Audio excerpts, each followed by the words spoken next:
नमस्कार साथियों साथियों एमसी सिंगला केस आके शुरुआत कैसे हो गई। सबसे बड़ी बात है कि बैंक वालों को आखिर हाई कोर्ट क्यों जाना पड़ेगा और हाई कोर्ट से वो केस जीते तो सुप्रीम कोर्ट क्यों चले गए। सबसे बड़ी बात है दोस्तों, उनका सिर्फ एक मुद्दा था बैंक पेंशन रिवीजन को लेके कि भैया पेंशन रिवीजन करी जाए, हमारी उस तर्ज पर करी जाए जो रिजर्व बैंक ऑफ इंडिया के तमाम कर्मचारी हैं वो जिस तरीके से पेंशन पा रहे वैसी हमें पेंशन दी जाए, या राज्य सरकार के कर्मचारी हैं जो जिस तरीके से उनको पेंशन मिल रही है, जैसे एक टीचर्स को पेंशन मिलती है ओल्ड पेंशन स्कीम, जो रिवीजन मिलते हैं उन्हें सारे के सारे फायदे जो भी अलाउंस मिलते हैं वो उनको भी वैसे दिए जाए। इस चीज़ की साथियों मांग की गई है बैंक पेंशन रिवीजन को लेके, लेकिन साथियों बैंक ऐसा नहीं कर रहे हैं। वह साथियों आरबीआई की पॉलिसी का भी गाइडलाइन का पालन नहीं कर रहे हैं। सबसे बड़ी बात है कि आरबीआई वो भैया कुछ करवा ही नहीं रही है। आरबीआई के इसमें सारे की सारी केंद्र सरकार की इसमें पूरा फॉल्ट है।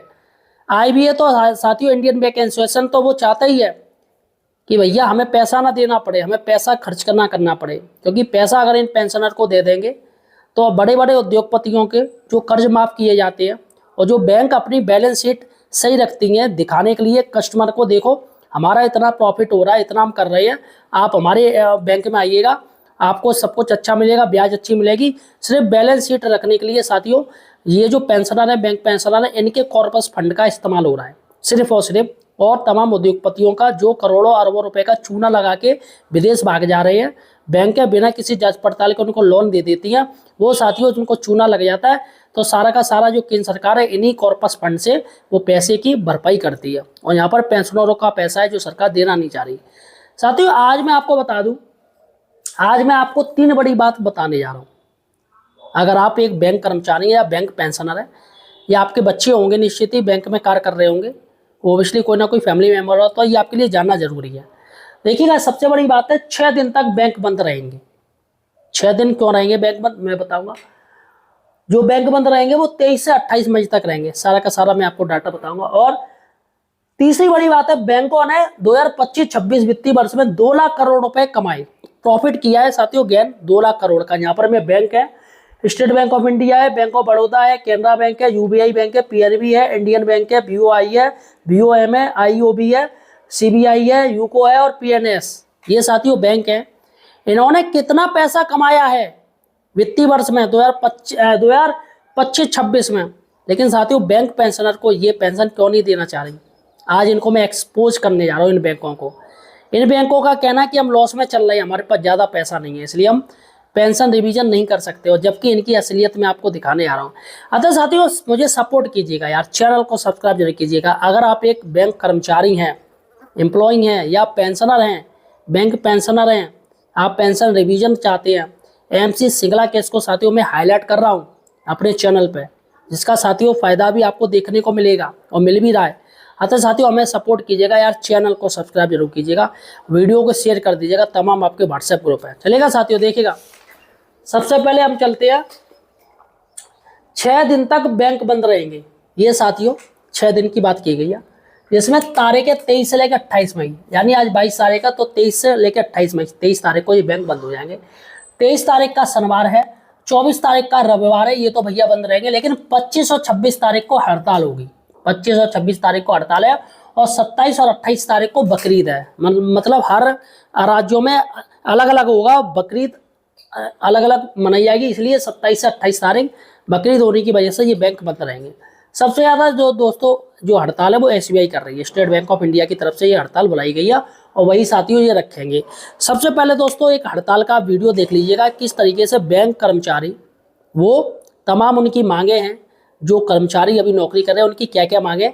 सबसे पहले आप वीडियो देखिएगा, उसके बाद हम बात करते हैं कि बैंकों ने 2025-26 में कितने हजार करोड़ कितने लाख करोड़ रुपए कमाए, प्रॉफिट किया, जबकि पेंशनर को वो फूटी कौड़ी नहीं देना चाह रहे, कर्मचारियों को वो पैसा बढ़ाना नहीं चाह रहे। सबसे पहले इनका वीडियो देखिएगा, ये लोग क्या कह रहे हैं। उत्तर प्रदेश के स्टेट बैंक ऑफ इंडिया के कर्मचारी इस समय प्रदर्शन कर रहे हैं, और ये प्रदर्शन इसलिए है कि आउटसोर्सिंग को रोकने के लिए किया जा रहा है, और साफ तौर से कई ऐसे इंटरनल इश्यूज हैं जिनको लेकर ये प्रोटेस्ट किया जा रहा है एक तरीके से, और इसको लेकर आगे स्ट्राइक भी की जानी है। स्टेट बैंक के ये सभी एम्प्लॉई आज जो हेड ब्रांच है उसके बाहर पहुंचकर प्रदर्शन कर रहे हैं। आप इनके हाथों में जो पैम्पलेट्स है वो देखिए।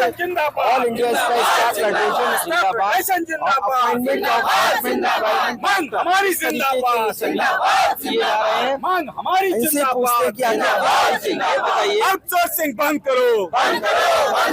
ये बताइए आप लोग जो ये प्रोटेस्ट एक तरीके से कर रहे हैं, क्या है इसका वजह? इसकी वजह है स्टेट बैंक। ये पहले मैं बताना चाहूँगा कि ये सारे बैंकों की नहीं है, स्टेट बैंक के कर्मचारियों की हड़ताल है।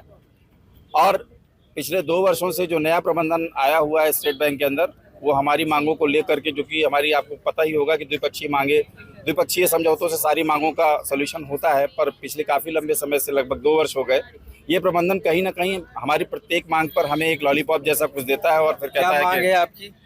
अभी तो वर्तमान परिवेश में सबसे ज़्यादा तो हम प्रभावित हैं जो हमारे यहाँ मैसेंजरों की भर्ती, लगभग 25 वर्षों से जो हमारे यहाँ के संदेशवाहक हैं उनकी भर्ती नहीं हुई है। बैंक सेक्टर में संदेशवाहक का एक बहुत महत्वपूर्ण रोल होता है और उसकी जगह पर जो टेम्परेरी या आउटसोर्स पर्सन काम कर रहे हैं, मैं ये नहीं कहता कि सभी गलत है, लेकिन बहुत सारी ऐसी घटनाएं हैं जो धन संपत्ति को लेकर या बैंक की सुरक्षा को लेकर हमारे जो कस्टमर है उनका जो धन हमारे बैंकों में है उसकी सुरक्षा को लेकर बहुत बड़ा खतरा है। कैसे खतरा है? गार्ड नहीं है इस वजह से आप मान रहे हैं? गार्ड नहीं, ये तो मैसेज संदेशवाहक है, क्योंकि संदेशवाहक वो जो आउटसोर्स संदेशवाहक है वो उन बहुत सारी गतिविधियों में इन्वॉल्व होते हैं जो संभवतः एक अस्थायी कर्मचारी के संज्ञान में नहीं होना चाहिए। आउटसोर्स जो कर्मचारी उनके अगेंस्ट में कह रहे हैं? हाँ बिल्कुल, हम स्पष्ट कहेंगे कि जो आउटसोर्सिंग है किसी भी तरह से बैंक के उन कार्यों में न शामिल किया जाए उन्हें जिनसे बैंक की प्रतिष्ठा को छवि लगती है या बैंक की सुरक्षा को खतरा है, संवेदनशील। इसके लिए आप लोगों ने कोई मेमोरेंडम या ज्ञापन दिया है किसी को? लगातार हम लोगों ने जो 2 तारीख को था प्रबंधन को हम लोगों ने ज्ञापन दिया, हमारे फेडरेशन लेवल पर जो महासंघ है सभी प्रदेशों की यूनियन का। और पिछले 2-3 दिनों से हम लोग अपने जितने भी हमारे मेंबर ऑफ पार्लियामेंट्स हैं तो सभी क्षेत्रों में सभी जिलों में लोग हमारे जो प्रतिनिधि हैं वो उनको ज्ञापन दे रहे हैं। आज भी देखे हैं। आप बताइए क्या आप लोगों ने आज कार्य का कोई बहिष्कार किया है आज, और क्या स्ट्राइक होनी है? अभी कार्य का, मैं शिव कुमार सिंह, डीजीएस लखनऊ ईस्ट, अभी कार्य का कोई बहिष्कार नहीं किया है। और अभी रही बात जो है अभी मेमोरेंडम का, आज भी हम लोग जो है राजनाथ सिंह के यहाँ गए हुए थे और वहाँ पे जो है ऑफिस में जो है अभी मेमोरेंडम दिवाकर त्रिपाठी जी को हम लोग देके आए। आज अभी शाम तक फॉरवर्डिंग हो जाएगी, जिसको हम अभी फॉरवर्ड करेंगे, भेजेंगे। और उसके बाद में मैंने कोई बहिष्कार नहीं किया, लेकिन अगर इसी तरह से हमारा ये मैनेजमेंट अगर हमारी बातों को नहीं मानेगा तो 25-26 तारीख को हम लोग पूरा बहिष्कार करेंगे और यही गेट पे गेट बंद करके पूरे कार्य को बंद करेंगे। ये हम लोग की हड़ताल है 25-26 को, और जोर शोर से पूरे शहर की सारी ब्रांचेस को हम लोग ठप करेंगे। आप बताइए कि क्या आपका नाम है और आप कब ये स्ट्राइक होनी है और कितना आप लोगों को इससे लॉस है? मेरा नाम अनुषा दुबे है, मैं यहीं लोकल ब्रांच में पोस्टेड हूँ।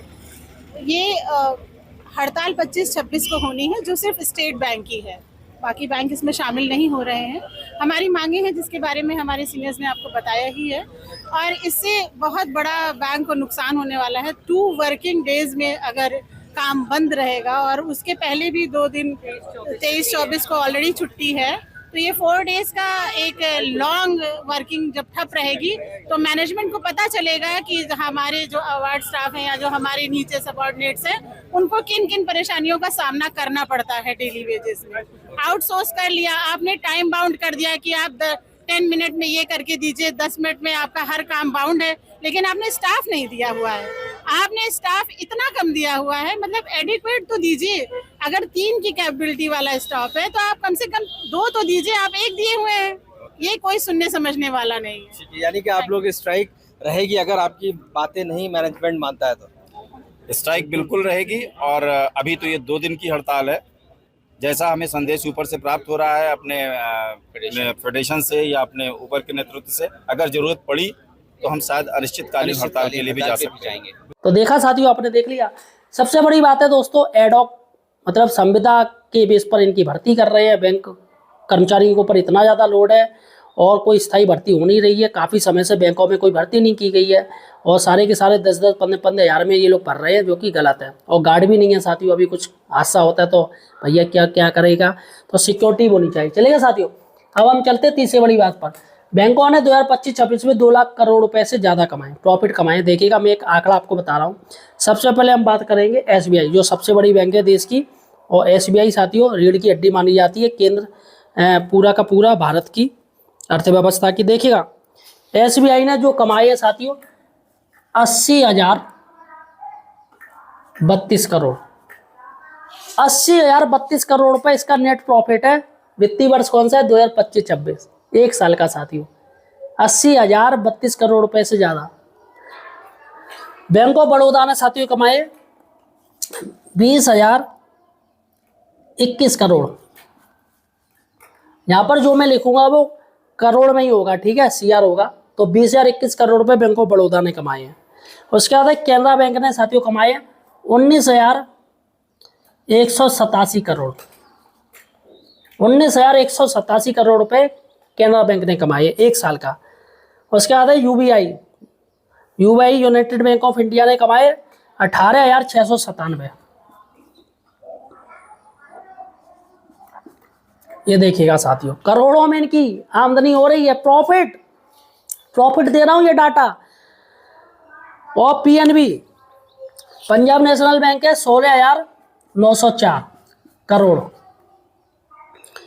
इंडियन बैंक की बात करें, इंडियन बैंक ने कमाए 12,156। और बैंक ऑफ इंडिया साथियों जो एसबीआई के बाद सबसे बड़ी बैंक आती थी, लेकिन बैंक ऑफ इंडिया में दोस्तों तमाम खामियां हैं। मैंने सुना है कि उनके कर्मचारी कस्टमर से काफ़ी बदतमीजी से बात करते हैं। देखिएगा, काफ़ी लोग जो मेरा वीडियो देख रहे हैं वो बैंक ऑफ इंडिया से भी होंगे, पेंशनर होंगे, इसमें बुरा मानने वाली बात नहीं है। एक समय था जो स्टेट बैंक टक्कर देती थी bank of India state bank को टक्कर देती थी। और बैंक ऑफ इंडिया में सबसे ज़्यादा ग्रामीण खाते भी हैं। मैं आपको बता दूं, सबसे ज़्यादा ग्रामीण खाता है वो बैंक ऑफ इंडिया में ही है। लेकिन साथियों आज प्रॉफिट के मामले में बैंक ऑफ इंडिया से जो कस्टमर है वो कम हो रहे हैं, क्योंकि साथियों वहाँ पर स्टाफ कोऑपरेटर नहीं करता, ये मैं आपको बता दूं। और तमाम अनियमितता रहती है बैंक में, कहीं पंखा नहीं चल रहा है, कहीं एसी नहीं चल रही, कहीं जो कुछ प्रॉब्लम होती है वो लोग बैंक वाले बात नहीं करते। अब साथियों मेरा ही ले लीजिए, मुझे बताना नहीं चाहिए। अगर बैंक ऑफ इंडिया के कर्मचारी या पेंशनर है, देखिएगा मेरे पिताजी अभी कुछ महीने पहले उनकी डेथ हो गई, तो उनकी एक एफडी है, एफडी साथियों जो कि 5 लाख की एफडी है, और मैं उस बार नॉमिनी हूँ। तो साथियों करीब 1.5 महीना हो गया, बैंक मैनेजर मुझे रोज टाल रहे हैं, यार एक हफ्ते बाद आना, एक हफ्ते बाद आना, एक हफ्ते बाद आना, एक टाइम होता है, ये होता है, वो होता है, तमाम बातें गिना देते। मेरे ऊपर बहुत प्रेशर है। अब साथियों मैं हर हफ्ते जाता हूँ बैंक में। अब सोचिएगा मैं आपको सपोर्ट कर रहा हूँ और मुझे ये सिला मिल रहा है कि 1.5 महीने से ऊपर हो गया, मेरी बैंक एफडी अभी तक तोड़ी नहीं गई है, बैंक मैनेजर द्वारा बार बार टाल दिया जाता हो। और साथियों बहुत दुख होता है, मन भी करता है कि यार ये क्या बात हुई। लेकिन चूंकि मैं साथियों सच का साथ दे रहा हूँ, बैंक पेंशनर हैं, चूंकि अब वो नौकरी में नहीं है, तो ऑब्वियसली साथियों उनको दुख हो रहा होगा। और ऐसा नहीं, बहुत सारे 1-2% लोग मक्का टाइप के होते हैं, वरना सारे के सारे बैंक कर्मचारी हैं वो काफ़ी अच्छे होते हैं, वो सुनते भी हैं। तो चूँकि साथियों कई मामले होते हैं जो मैनेजर को ही निर्णय लेना पड़ता है, तो बैंक मैनेजर से मैं काफ़ी बार बोल चुका हूँ, सर आप वेरिफिकेशन कर लीजिए, एक बार आप आ जाइएगा, मेरा घर पास में ही है, आपकी बैंक से ज़्यादा दूर भी नहीं है, आप किसी भी कर्मचारी को भेज दीजिएगा, भाई वेरिफिकेशन हो जाएगा कि इस इंसान की डेथ हो गई है, और नॉमिनी तो मैं हूँ। और इसके साथ ही मैंने ये भी कहा है उनसे कि बैंक मैनेजर से, सर आप किसी भी जो हमारे क्षेत्र में जो किसी भी ख्याति प्राप्त कोई चेयरमैन हो, विधायक हो, किसी से आप पूछ लीजिए कि इनके पिताजी जिंदा है या डेथ हो गई, वो बता देगा। मैंने न्यूज़पेपर भी उनको दिखा दिया, अमर उजाला में भी आया, दैनिक में भी आया, हिंदुस्तान में भी आया, इनकी डेथ हो गई है रोड एक्सीडेंट से। फिर भी साथियों मुझे चक्कर लगवाए जा रहे हैं, जो कि गलत है। चलेगा साथियों, इसलिए बैंक ऑफ इंडिया ये साथियों बहुत ज़्यादा नीचे जा रही है। और मैं आपको बता दूं मेरे सारे परिवार के खाते बैंक ऑफ इंडिया में, लेकिन मैंने अभी जो खाते नहीं खुलवाए वो मैंने बैंक ऑफ इंडिया में नहीं, सिर्फ इसी वजह से क्योंकि वहाँ का जो कर्मचारी है वो सपोर्ट नहीं कर रहा है, इसलिए मैं अन्य बैंकों में जा रहा हूँ। और जैसे ही ये ट्रांसफ़र पॉलिसी आएगी बैंकों में, खाता आप ट्रांसफ़र किसी भी बैंक में ले सकते हो। वैसे भी जैसे सिम होती है ना, सिम आप किसी भी उसमें नेटवर्क में जा सकते हो, वैसे ही ये भी साथियों आरबीआई बहुत ही जल्दी इसकी ट्रांसफ़र पॉलिसी ले आएगी। तो मुझे लग रहा है साथियों बैंक ऑफ इंडिया से सभी लोग चले जाएंगे और बैंक ऑफ इंडिया और नीचे चला जाएगा। तो फिलहाल साथियों उनके जितने भी लोग हैं जो कर्मचारी हैं उनको देखना चाहिए, किसी भी जो मेन एम्प्लॉई है उसको प्रॉब्लम नहीं होनी चाहिए।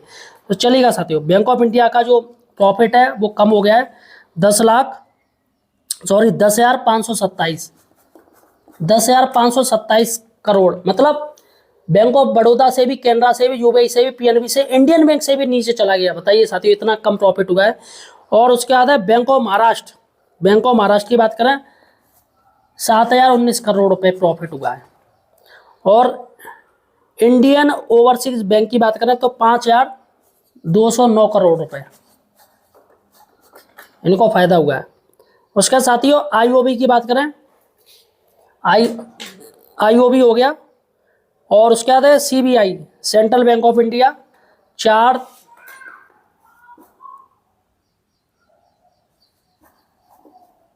ये सीबीआई का नाम शायद सेंट्रल बैंक ऑफ इंडिया ही होता है ना, या कुछ और नाम होता है? मुझे तो शायद सीबीआई का सेंट्रल बैंक ऑफ इंडिया ही लग रहा है।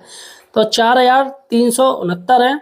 और यूको बैंक की बात करें तो यूको बैंक में साथियों प्रॉफिट हुआ 2,768। और पीएनएस का बात करें, पीएनएस ये साथियों 1,322 करोड़ रुपए का फायदा हुआ है। और साथियों इसमें एक्सिस बैंक है, एक्सिस बैंक का मेरे पास डाटा नहीं है, चूंकि एक्सिस बैंक काफ़ी अच्छा एचडीएफसी बैंक है। ये साथियों ये सरकारी बैंकों को टक्कर दे रही बुरी तरीके से, आपकी एक्सिस बैंक और एचडीएफसी बैंक। सभी इन सरकारी बैंक है, चाहे एसबीआई हो चाहे बैंक ऑफ इंडिया हो, सभी को दोस्तों ज़बरदस्त टक्कर दे रही है।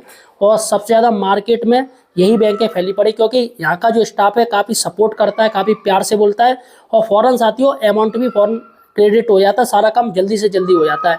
इसलिए साथियों जो भी कर्मचारी हो, नौकरी वाले हो, चाहे आम जनता हो, वो साथियों इन बैंकों में सबसे ज़्यादा भाग रही है। तो फिलहाल साथियों आपका क्या कहना है मुझे कमेंट सेक्शन में बताइएगा और चैनल को सब्सक्राइब कीजिएगा।